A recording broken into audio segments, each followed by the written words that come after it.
거룩하신 하나님 아버지, 은혜를 감사합니다. 귀하고 복된 주일을 우리에게 허락하시고 말씀 앞에 세우심을 감사합니다. 이 말씀을 따라서 기도로 나아가는 우리들 되게 하옵소서. 예수님 이름으로 기도드립니다. 아멘. 찬송가 401장 하나님께 찬양드립니다. 주의 곁에 있을 때 마음이 든든하오니 주여 내가 살 동안 인도하여 주소서. 주여 주여 나를 인도하소서. 빠른 세상 살 동안 주여 인도하소서. 피난처인 예수여 세상 물결 험할 때 크신 은혜 베푸사 나를 숨겨주소서. 주여 주여 나를 인도하소서.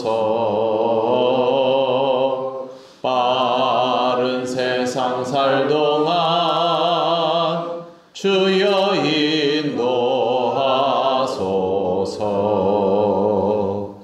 세상 풍파 지난 후 영화로운 나라와 눈물 없는 곳으로 들어가게 하소서. 주여 주여 나를 인도하소서. 빠른 세상 살 동안 주여 인도하소서.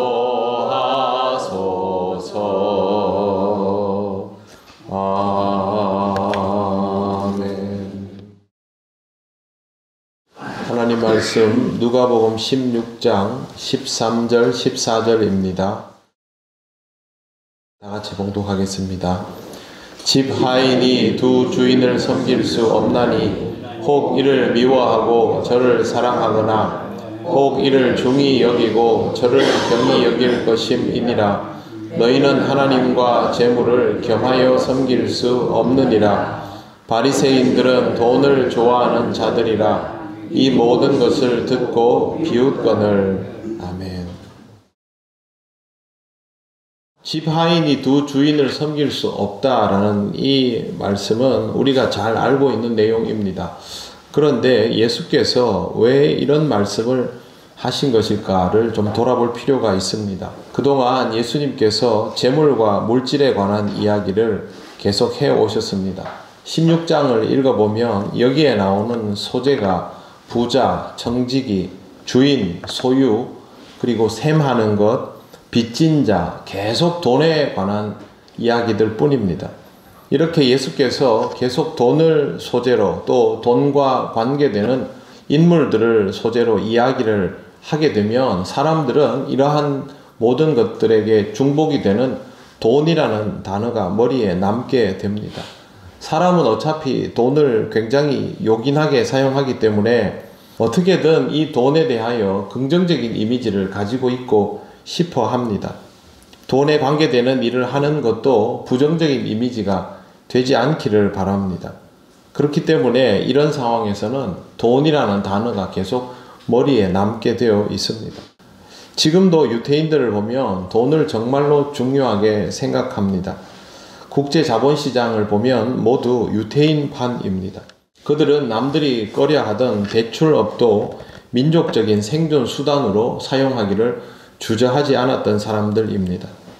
유태인들이 현재도 세계 경제를 주름잡지만 더 무서운 것은 현대 사회의 경제 시스템이 유대인들이 가지고 있는 경제관념 위에 구축이 되어 있다는 것입니다.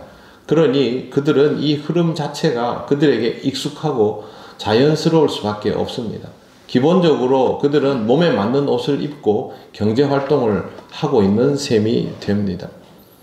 유대인들은 신앙도 투철하지만 경제관념도 무시무시한 사람들인데 어쩌면 그래서 예수께서 이렇게 돈에 관한 이야기들을 소재로 꺼냈을 때에 가장 이해가 잘 되었을런지도 모릅니다.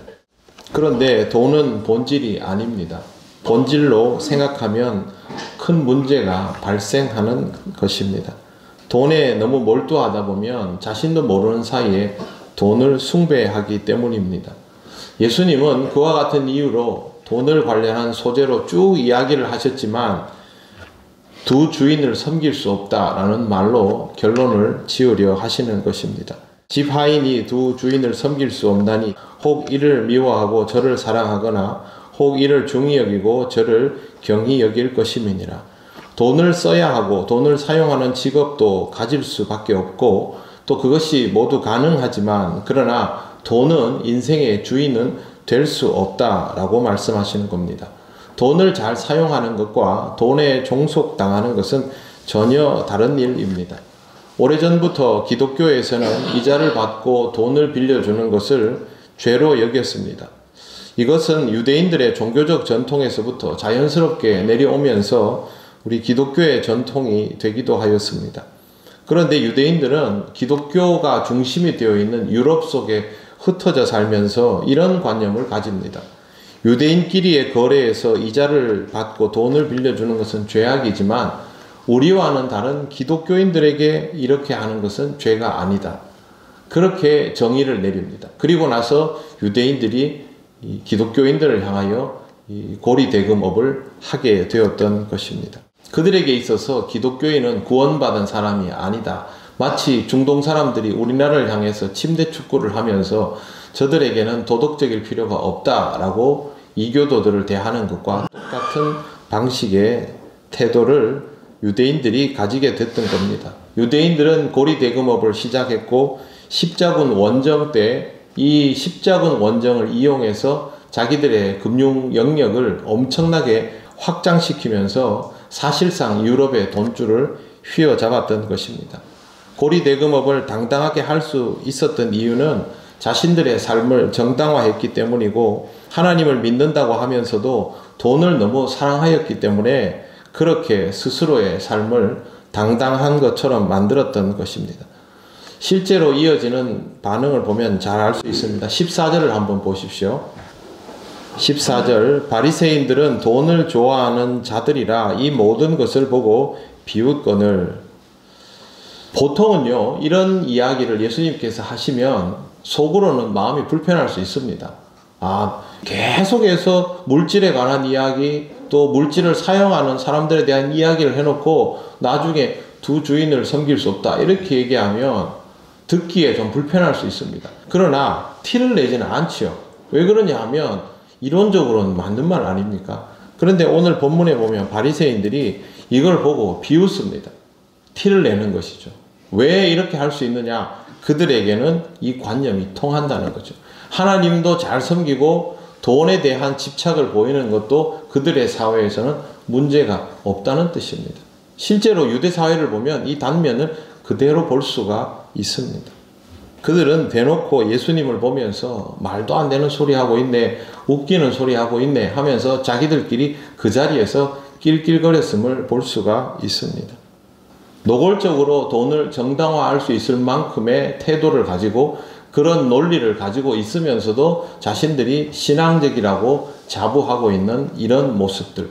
만약에 우리에게도 이와 같은 모습이 있다면 우리도 바리새인들과 별로 다를 바 없는 논리를 가지고 이 세상을 살아가는 사람일 수 있습니다. 거듭 말씀드리지만 돈은 필요하고 매우 중요하고 요긴합니다. 그러나 잘 관리하고 잘 사용해야 하는 것이지 내 삶을 지배할 정도가 되도록 해서는 안 되는 것이 바로 돈입니다. 우리의 주인은 오직 하나님 아버지밖에 없습니다. 그렇기 때문에 우리를 향하여 들어오는 돈도 하나님의 뜻에 합당하게 쓸 수 있도록 항상 초점을 맞출 때 두 주인을 섬길 수 없다라는 이 말씀의 의미를 잘 헤아리며 살아가는 사람이 됩니다.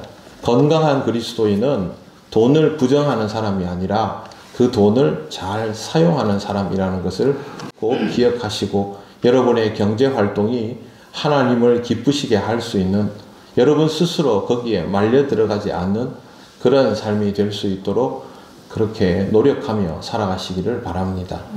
기도드리겠습니다. 하나님 감사합니다. 오늘도 이 말씀을 통하여 우리에게 깨달음을 주심을 감사합니다. 하나님 이외에 어느 누구도 그 무엇도 섬길 수 없다는 이 말씀을 기억하고, 혹시 우리가 물질이나 또 다른 어떤 것들에 귀속되어서 하나님 앞으로 온전히 나아가지 못하게 되는 것이 있다면, 그것이 얼마나 가치 있는 일이라 할지라도 내려놓아가며 살아갈 수 있게 하여 주옵소서.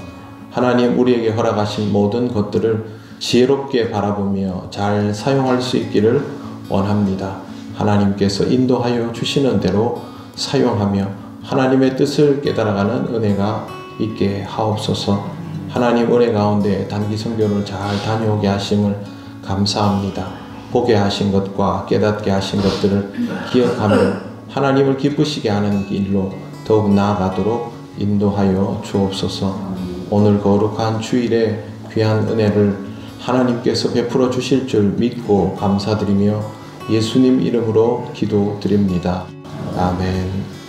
하늘에 계신 우리 아버지, 아버지의 이름을 거룩하게 하시며 아버지의 나라가 오게 하시며 아버지의 뜻이 하늘에서와 같이 땅에서도 이루어지게 하소서.